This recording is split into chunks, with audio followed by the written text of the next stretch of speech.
Hi there, my name's John. Welcome to my channel. If you've not visited before, I looked through quite a lot of different videos, different subjects covered.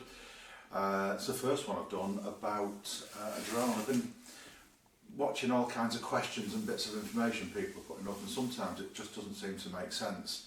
Maybe because they've not visited the DJI website. This is about DJI.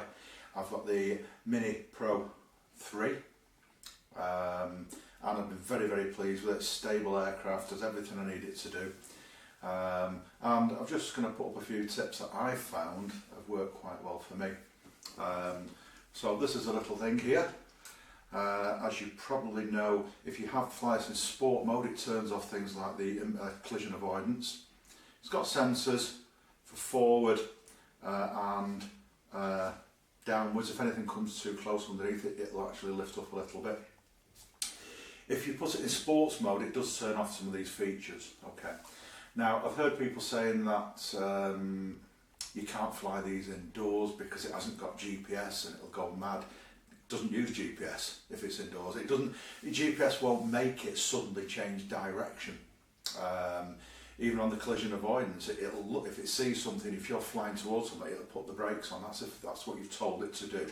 It is programmable, the collision avoidance. Okay, so it's a very stable little machine, very easy to control. I've seen quite a few videos where people it's not very smooth, because they've chose the wrong settings. Choosing a higher frame rate, being careful when you're panning around and knowing your controls makes a big difference. Using the cinematic mode just takes the edge off it so it can't jump about too quickly. Okay, always be ready to put it back in sports mode though. If you suddenly get gusty winds, you put it in sports mode, you've got all the power you need to bring it back down.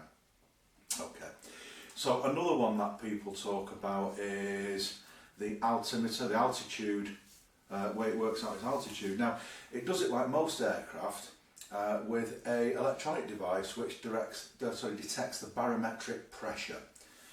So it works out from the pressure on the ground. As it goes up, the pressure changes, and it notices the difference. Very simple system.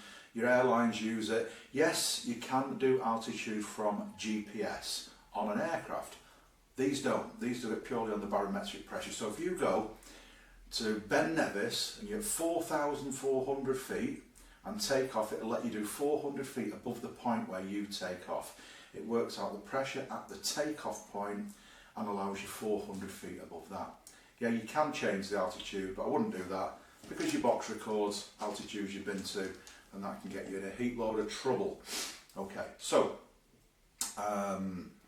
yeah, so there are a lot of myths and a lot of things that people talk about on these, and I've seen lots of debate on them, and I think sometimes some of the people who say these things either haven't got one or they've done something stupid and they've crashed it. Then they're going to blame everything except themselves, and it's usually just pilot error. Now, some of the cheaper little drones you can buy, if you fly one of them indoors, the turbulence off the wind inside a house can upset them. They can go all over the place.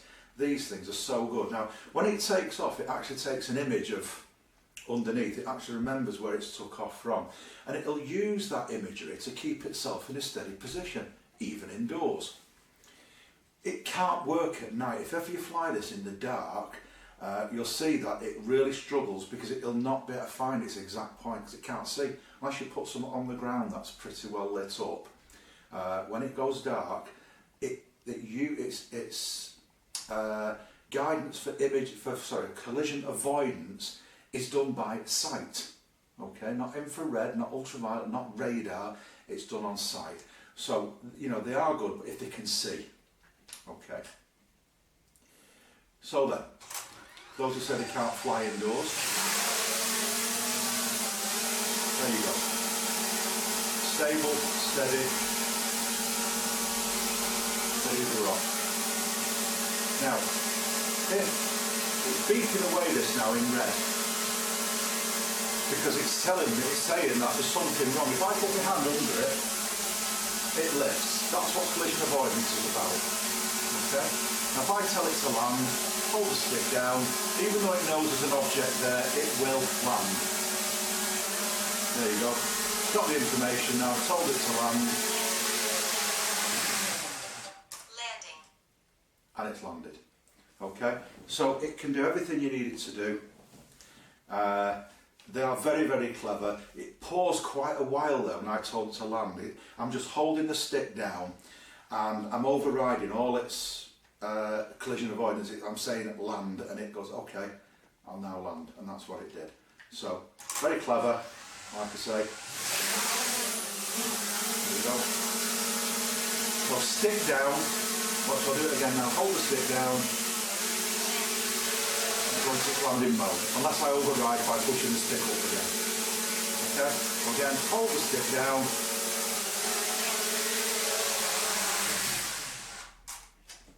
How steady is that? So, for those who say they can't fly indoors, no, of course they can. And it doesn't use GPS when it's indoors, even though now it's actually got a GPS fix. Has it? No, it's gone off again. Take off with caution, no GPS. So collision avoidance is done by sight, so with good light it can avoid collisions, etc. And very, very stable aircraft. Okay, so what I'm going to do now, we talked then about, I mentioned then about when you're outside, getting good video, try to get the video smooth using higher frame rates. So I'll do a demo now of a low frame rate and panning around, and also a really high, a good frame rate, like a 60 frames per second, using cinematic mode, and let's see the difference that makes between the two clips. Okay, see you later.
Okay, so the first clip you saw when it was panning around, I mean, it makes your eyes want to bleed, doesn't it?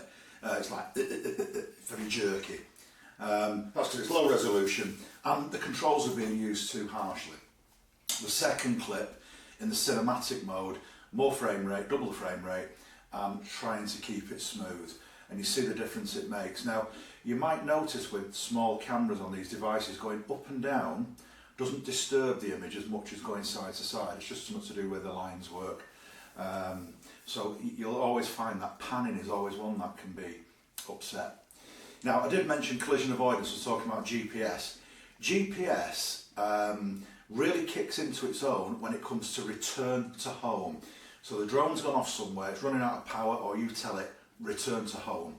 And it comes back on GPS to a rough coordinate on the GPS, then it looks down to where it took off from. And we've tested this, and where you've got something on the ground it can see clearly, like there might be clear markings, not only has it come back, it's actually turned itself to the same direction it was facing when it took off and landed pretty much within about 3 inches of its takeoff point. And this is what I was saying before about it getting an image. Now, I did say before this has got forward and downwards. It's actually got sideways detection as well for the collision avoidance. And I don't know if it's just because these front ones are very wide angle, but it doesn't do rearwards. And I did mention that you can program. You can program to stop or avoid something. So it's coming towards a tree, and it can either go round it or it can stop there.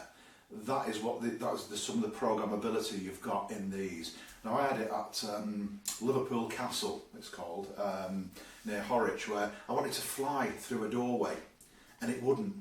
It just wouldn't let me do it. And this was because of the collision avoidance. It was saying it was too narrow. It didn't like it. So again, if you turn off that feature, then you better go straight in and do that. So yeah, they have got some amazing features. It takes a while to learn everything that these can do. So what I'm going to try and do is do some more videos, and as I find out different tricks and tips that I can pass on to you easily, I'll do that. So if you want to have a look at my other videos, there's quite a few videos on the site, on the YouTube, of some of the filming that I've actually done. Let me know what you think. Please subscribe, because that eventually will help me do more videos, because the more subscribers you've got, it does help you develop the channel further. Share the videos with friends, etc. Comments, ask me questions, I'll always answer them. Some of these things are my opinions. Some things are things I've read on the DJI website. You'll hear all kinds of information, and you've got to be very, very careful, because it could be damaging sometimes to your equipment. You hear people using these super fast chargers, this, that and the other. The only chargers DJI sell for these, I think they go to 30 watt, I could be wrong, but they don't recommend you use a 60 watt. So you've got to be careful. You don't want to damage your investment, especially when batteries are 70 or 80 pound each. So, look forward to hearing comments from you, and let me know what you think. And do have a look around my other videos. I'm sure you'll like them. If you're from the northwest, then quite a lot are based around the northwest of England, because that's where I'm based, although I do travel about a bit. So, thanks very much for your time watching. I do hope you've enjoyed it, and look forward to seeing you soon. Thank you.